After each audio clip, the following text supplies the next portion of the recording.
Alright guys, welcome back to Wild Outdoor Living. Today I'm taking on a topic that I've been thinking about for a while, but I've been holding off because, like most cyclists, I'm constantly changing my mind on what this number should be.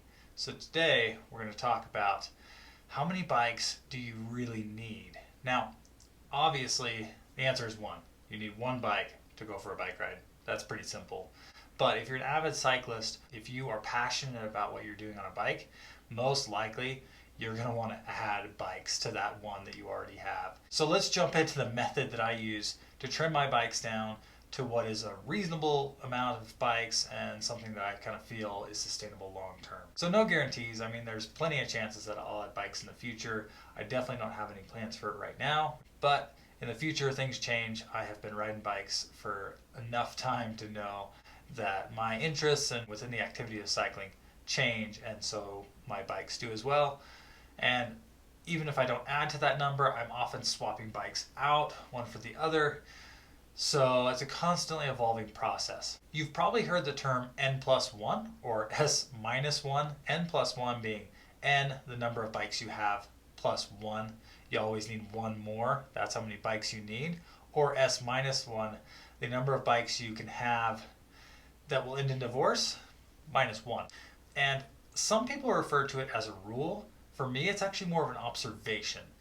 Even if you don't want to fall into that category, it's pretty easy to notice that you usually have however many bikes you have, and there's always just that one more that you might need. It's less of a rule, more of a thing we just always do. So I try to stay away from that for myself because one, it's really expensive, and two, I just simply don't have room for that many bikes. Three, the problem with having too many bikes is you may have trouble deciding which one you're going to ride, and that kind of adds to the amount of time you spend thinking about going on a ride rather than just riding. So I've narrowed it down to a couple of simple rules. Number one, you need a bike for every category of cycling that you are into.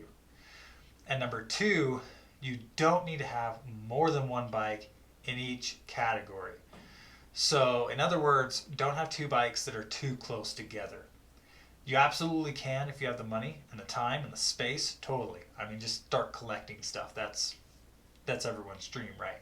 So what I've narrowed it down to right now is 4 bikes. And those represent the 4 categories that I participate in cycling in a unique way. So there is some overlap between bikes, but they each have a unique role. So when I go to grab one, I don't have to decide what bike I'm grabbing that day.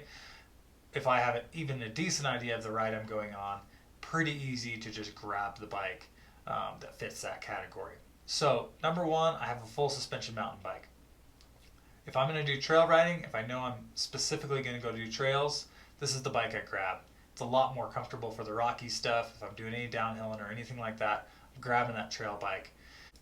Then I have the Surly Krampus. That is my bikepacking bike. That is my commuter bike in the summer. That's my dirt road riding bike for rougher dirt roads. And it's a bike I can choose pretty much any time. Obviously, it's got lots of mounts, so it's great for bikepacking. And it's just generally awesome. So I'm always going to have that kind of a bike in my stable. Next bike I have is a Trek Checkpoint. So that is my gravel bike. That's also my road bike because that bike is just as fast as almost any other road bike I've ever owned, especially if you put the right tires on it. So if I'm going to go do road, I ride that one. Not real passionate about road anymore, so I don't need another road bike. If I was going to do a road race, I would do it on that one, and I have no problem saying that. But if I'm going to do a gravel race, I keep that one specifically for that. The Krampus can do a lot of gravel, it can do a lot of dirt roads, but if I'm trying to do stuff fast or I've got a mixed terrain ride that's say 50% gravel, 50% pavement, I'm going to grab that one. The final bike I have is my Fatbike. If you don't live up north, you may not need to have this. And even if you do, you could definitely get away with combining some good winter tires with a normal mountain bike.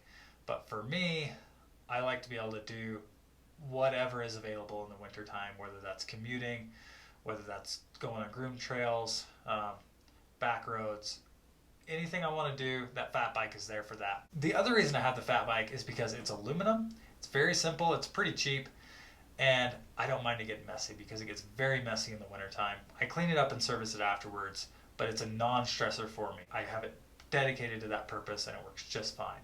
And one thing I will say, those are my categories. If you are a pure road cyclist, I mean, you could definitely have your road bike and your time trial bike and your trainer bike. You could do all those things. If you're just a road cyclist, maybe you have a couple of road bikes and a mountain bike, different categories. If you're more heavily into mountain biking, you could have multiple mountain bikes that are all used for summer, but different types of trails. So you could get deeper into the weeds depending on where you sit. For me, I enjoy all types of cycling, and so I have a pretty wide range of stuff. Granted, 3 of my bikes are mountain bikes, but it is what it is.